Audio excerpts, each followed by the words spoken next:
राजस्थान के Chirawa SDM court से जो वाकया सामने आया उसने हर किसी की आंखें नम कर दी।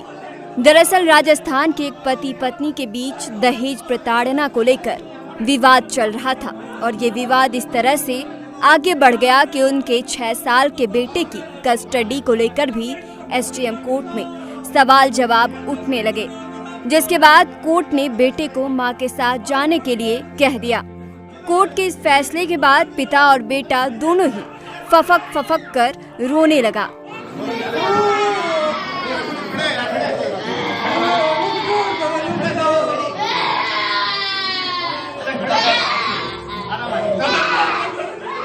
छह साल का बेटा भी संभाले नहीं संभल रहा था।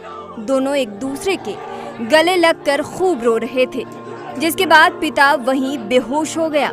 बहुत ही मुश्किल से उसे होश में लाया गया। कोर्ट में ये सीन जिसने भी देखा उसकी आंखें नम हो गई।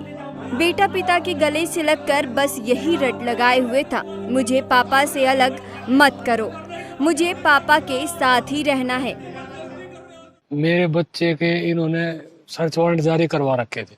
मेरा बच्चा मेरे पास 4 साल से रह रहा सर, मैं उसको पढ़ा रहा हूँ। ये सर मेरी जो वाइफ है ये थोड़ी आवारा किस्म की है। ये जब मैं फौज में था तब भी भाग के यहाँ घर पे आ जाती थी, मेरे घर हाजिरी में यहाँ आ जाती थी सर मेरे बच्चे से पूछा नहीं, एसडीएम साहब ने कुछ नहीं पूछा, तब भी मेरा बच्चा बोल रहा है अंकल मेरे को पापा के पास रहना है। मम्मी अंकल मेरे को कुएं में लटकाती थी, मारती थी, पीटती थी, लेकिन एसडीएम साहब ने बिल्कुल नहीं सुना सर। मैंने एसडीएम साहब से एक ही बात की गुहार की थी, सर बच्चे को आप 1000 आदमियों के बीच में छोड़ दो सर, एक साइड मम्मी को कर दो, एक साइड मेरे को कर दो, जहाँ बच्चा जाएगा सर मैं स्वेच्छा से दे दूंगा बच्चे को। बता दें कि खापड़वास झज्जर के रहने वाले प्रीत पचरंगिया की शादी बेड़ला सूरजगढ़ निवासी सुमन से हुई थी। इन दोनों का जतिन नाम का एक बेटा भी है। शादी के कुछ साल बाद से ही दोनों के बीच कहासुनी होने लगी। ये कहासुनी इतनी बढ़ गई कि कोर्ट को भी इन दोनों के बीच शामिल होना पड़ा।